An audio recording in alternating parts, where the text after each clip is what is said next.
صبح کا وقت تھا اور سیٹھ صاحب کے ملازم باہر دکان سیٹ کر رہے تھے۔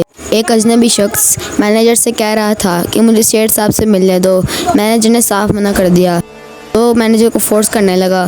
اس اجنبی شخص کے ہاتھ میں ایک لال رنگ کی عجیب سی تھیلی تھی۔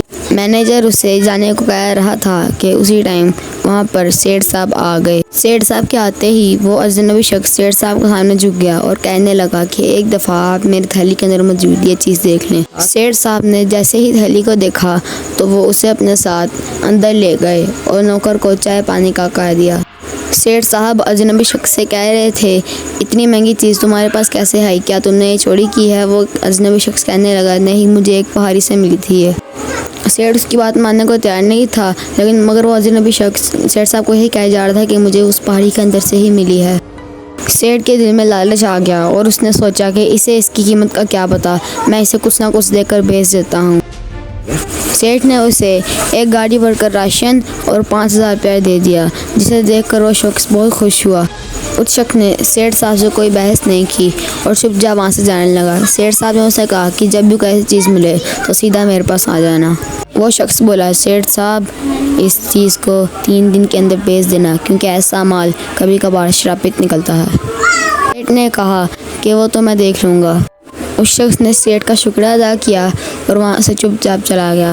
3 دن تک سیٹھ اپنا گھر سے باہر نہ نکلا اور اینٹ کو پکڑتا یہی سوچتا رہتا کہ اس شخص کے پاس اور کتنی اینٹیں ہوں گی۔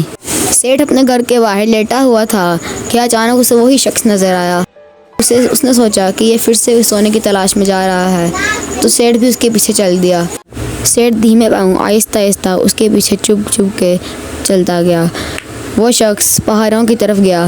اس شخص نے پہاڑوں کے پاس سے ایک بہت بڑا پتھر ہٹایا اور پہاڑی کے اندر چلا گیا۔ سیٹھ بھی اس کے پیچھے پیچھے چلا گیا۔ وہ شخص سیڑھیوں سے نیچے اترا اور بیسمنٹ کی طرف چلا گیا۔ سیٹھ بھی اس کے پیچھے پیچھے جانے لگا۔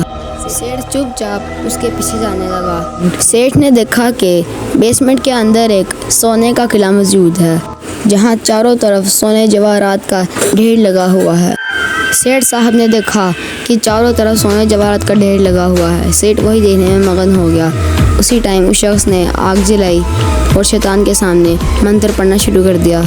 دھوئیں میں سے ایک شیطان نمودار ہوا اور وہ شخص شیطان کے سامنے ہاتھ جوڑ کر کہنے لگا۔ وہ شخص بولا کیا حکم ہے میرے آقا؟ شیطان بولا میرا شکار کہاں پر ہے؟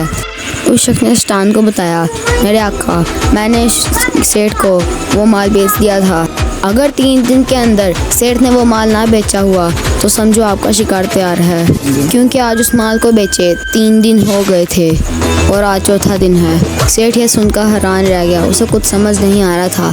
پھر پیچھے سے شیطان نے اس پر حملہ کر دیا۔